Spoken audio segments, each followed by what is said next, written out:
Dunay nangota na sa kahulugan sa iya nga damgo. Ato siyang tagoon sa pangalan nga Miss Ann.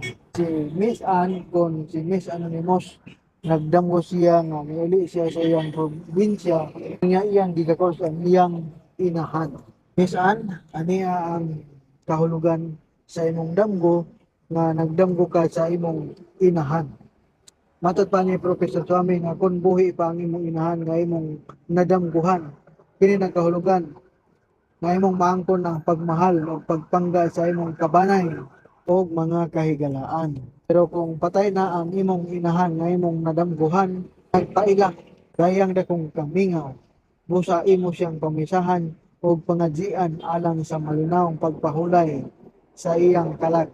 Kung imong makita ang usa ka inahan nga nagpasuso sa gamay nga bata, nagkahulugan nga dunay moabot kanimong malipayong balita.